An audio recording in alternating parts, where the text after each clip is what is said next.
and the mountains he has fixed firmly. Holy Quran 79:32. Chapter 5.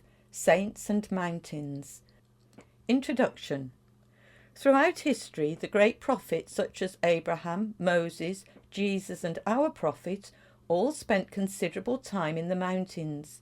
The mountains are considered a purer environment than urban areas because fewer sins are committed there, and the ego surely gets subdued there. They are also a sign of God's majesty, and ultimately they represent stability, akin to the steadfastness required for embarking on the spiritual path.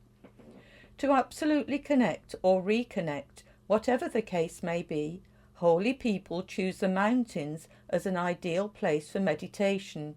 It comes as no surprise to learn then that Hadrat Sahib loved the solitude acquired in mountainous areas. After all, true nature takes one closer to the Creator of all in existence. Hadrat Sahib never disclosed the reason for any of his journeys. However, one can safely deduce that these journeys had numerous benefits. Primarily, it was a quest for attaining nearness to God, whilst also a way to debase the ego. Hadrat Sahib knew that the ego loves comfort and ease, while it detests hardship and unpredictable circumstances. Perhaps these journeys were a way in which Hadrat Sahib fought with the carnal self. The accompanying Sangis were also being trained on the spiritual path, as spirituality does not come to idle folk. These journeys also provided a unique opportunity for the Sangis who lived in the mountains and remote areas to meet and benefit from their master. Pir Panjab Mountain Range. In the early 1940s, Hadrat Sahib set off from home on a journey with 3 Sangis. Hadrat Sahib rode a horse while the Sangis walked. After a few days of travel, they arrived at a mountainous area where it was impossible to ride a horse, so Hadrat Sahib's horse was left with a nearby Sangi. It was the monsoon season at the time, so the mountain tops were snow-capped. Along the trek, they came upon a makeshift wooden crossing over a waterfall. Hadrat Sahib was warned that there was a rush of water akin to a flash flood approaching in their direction, and so they quickly picked up their belongings to cross over to safety. After they had crossed, the flash flood hurriedly gushed past, washing away the makeshift bridge. They continued their trek and reached the next stop, only to find out that the nearest populated area was about 4 to 5 miles away. Having learnt this, they decided to camp for the night. After the night prayer, they put out the wood fire so that they could sleep. Hadrat Sahib was resting between 2 Sangis when suddenly insects that they had seen earlier in the afternoon began to land on them like snow. Due to the insect bites, the Sangis were unable to sleep, and so they attempted to remove the falling insects from Hadrat Sahib's body. Despite staying awake all night, Hadrat Sahib did not show any signs of displeasure. As with all his travels, Hadrat Sahib was always teaching the Sangis travelling with him to practice forbearance in all situations. When they finally reached the mountain range, the earth was moist and lush green, the grass was in abundance, and the livestock that ate the grass and herbs of the area produced rich, creamy milk. Faid, one of the Sangis travelling with Hadrat Sahib, had a glass of lassi and did not feel hungry the entire day. In one part of the mountain range, they met some Sangis who were genuinely hospitable. On the next part of the journey, they stayed in a mosque. As it was sub-zero temperatures, they burned firewood the entire night to keep warm. On one of the days of this journey, the Sangis went sightseeing and discovered that there were 7 lakes on the mountain. There was also a mountain peak, which, according to the local legend, had the relics of the Prophet Solomon and was controlled by the jinn. Naturally, the local people were afraid to climb the peak because of this.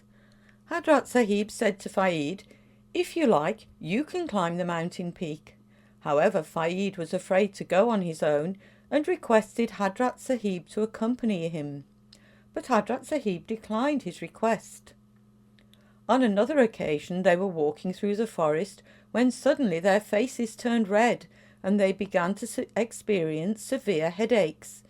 This was the effect of some plants in the forest.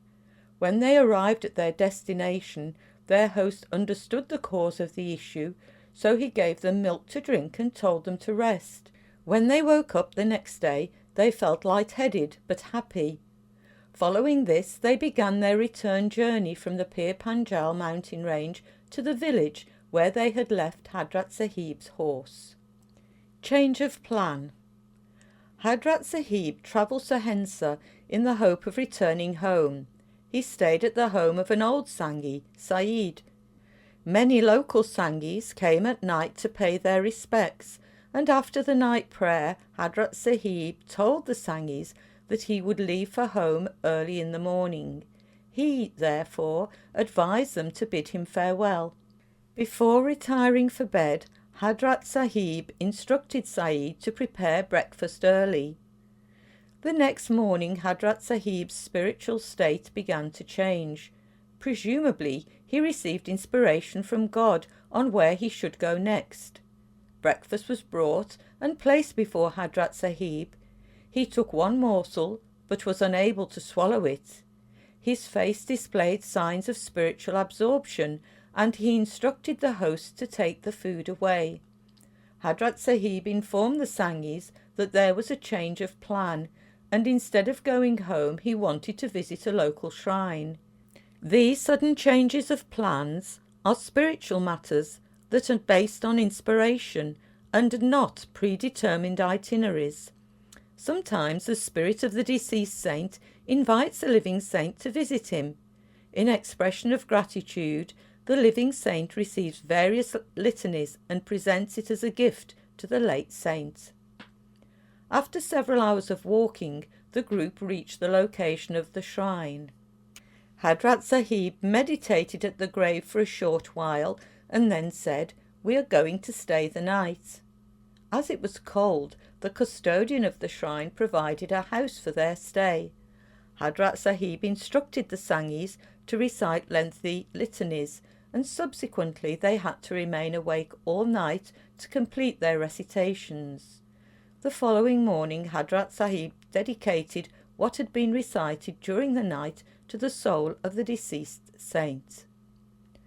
Following this visit, Hadrat Sahib set off on another journey with the 4 Sanghis to a shrine in the Punjab, the second largest province in Pakistan. Located about 283 kilometres to the south of Gulhar Sharif, it is at least an 82-hour trek on foot if completed without overnight stops.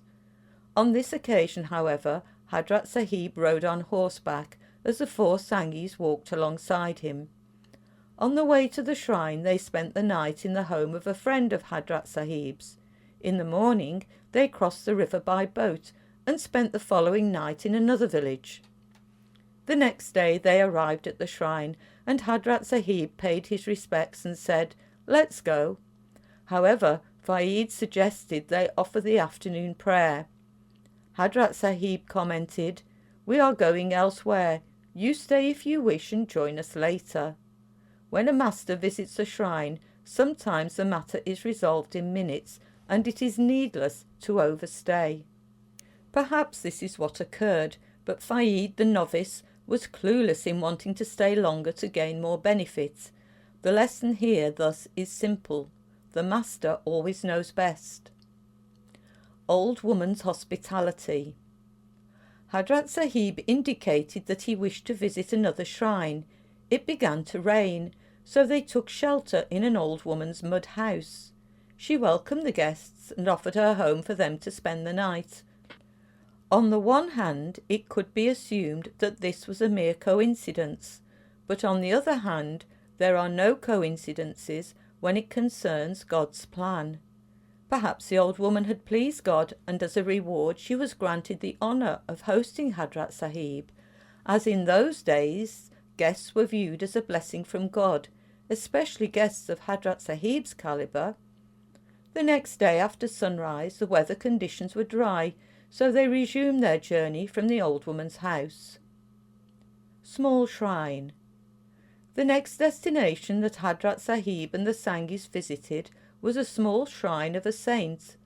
Upon arrival at the shrine, Hadrat Sahib meditated for a short while and then advised the Sanghis to recite some litanies. To the local people, the group were viewed as guests, hence they bought them some lunch out of their hospitality.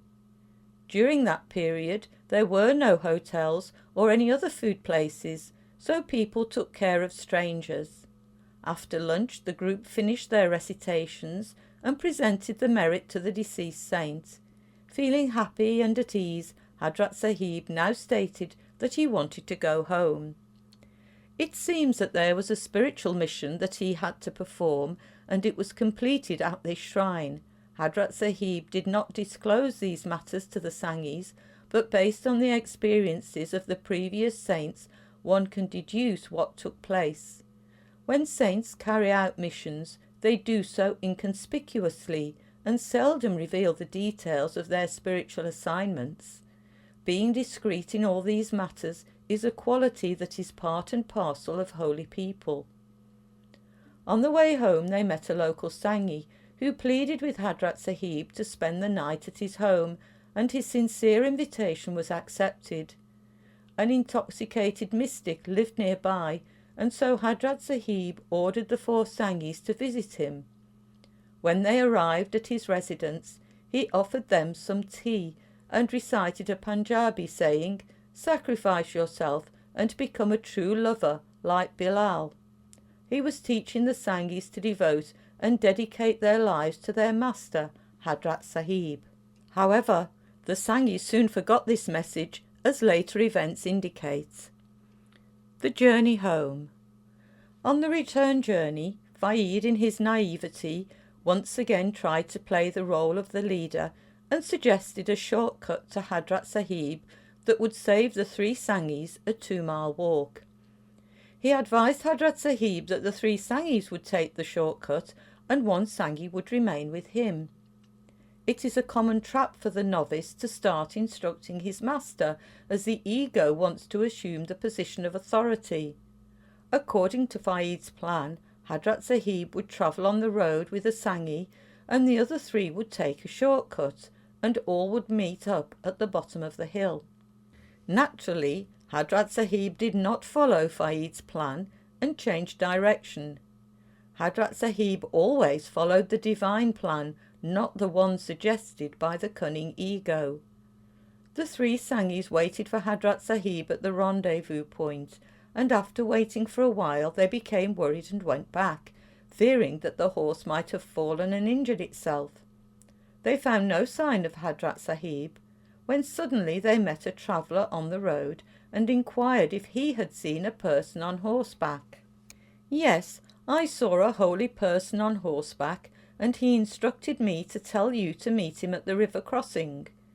They quickly ran down to the river crossing, and the boatman informed them that a holy person had already crossed the river and had instructed him to take them across. When they crossed the river, they did not know which direction Hadrat Sahib had taken, so they went to a nearby village and inquired from the local Sanghis. The local Sanghis advised them to rest, and said that they would go and find out the whereabouts of Hadrat Sahib. Since it was now night time, the 3 Sanghis slept in the home of another Sanghi, and the next day, around midday, they finally met Hadrat Sahib, who smiled and asked, "How was the shortcut?" Hadrat Sahib was a humble person, and sometimes Sanghis made the mistake of trying to guide him, as in the case above. However, Hadrat Sahib's every movement was based on divine inspiration, and he never took orders from anyone. This was not due to arrogance, but the fact that he had a clear goal and knew what he was doing and where he was going. As previously cited, the Master knows best. Panyali Mountain Peak. During the 1950s, Hadrat Sahib was diagnosed with tuberculosis, and a doctor suggested that the smell of pine trees would help him recover from the illness. Hadrat Sahib began to search for a place in which such trees grew. One old Sanghi recommended a solitary mountain peak known as Panjali, situated about 7 kilometres to the west of Sensa. This was a remote village, and there was no clear path to the top of the mountain. However, this did not deter Hadrat Sahib, and with great difficulty he climbed the mountain and then chose a pine tree at the edge of the mountain as his station.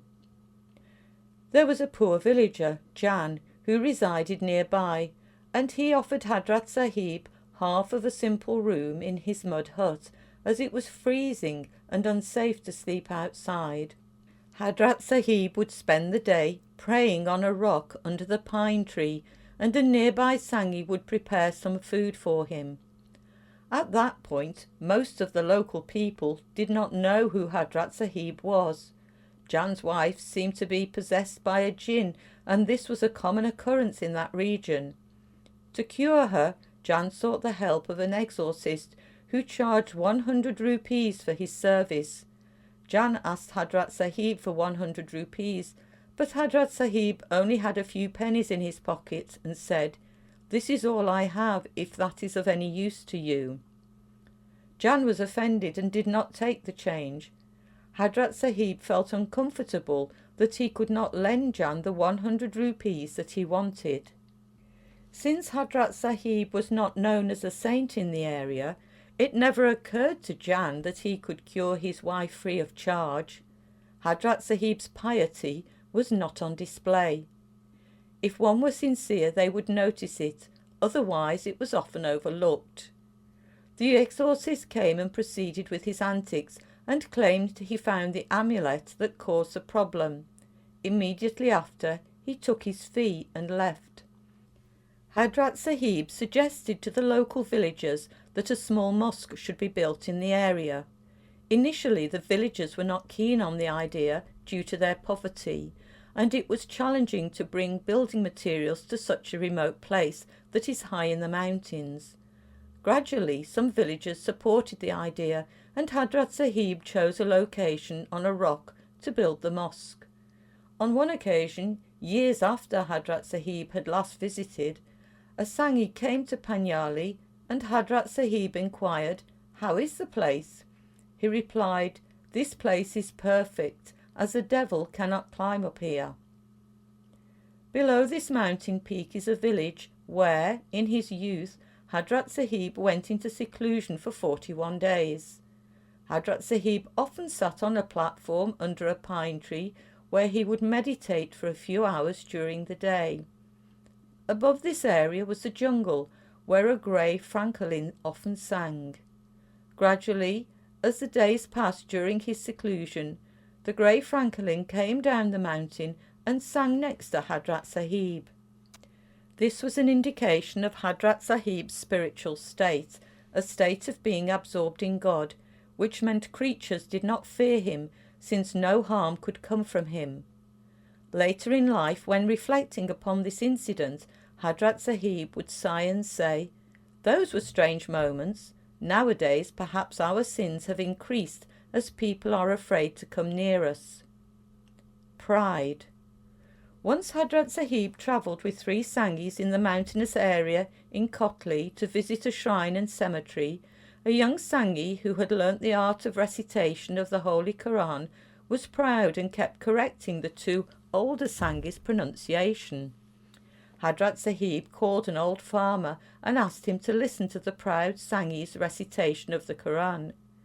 The old farmer seemed illiterate, and the young Sanghi thought to himself, "What does he know of the art of reciting the Holy Quran?" The old farmer requested the Sanghi to recite, and as soon as he read a single verse, he corrected his pronunciation. So the Sanghi read another verse, and the old farmer corrected him again. This continued, and the Sanghi was unable to recite a single verse without making a mistake. With the tables now turned, the 2 older Sanghis enjoyed the humiliation of the proud young Sanghi. Hadrat Sahib always taught his Sanghis to avoid pride. However, As human beings, we always find a reason to be proud.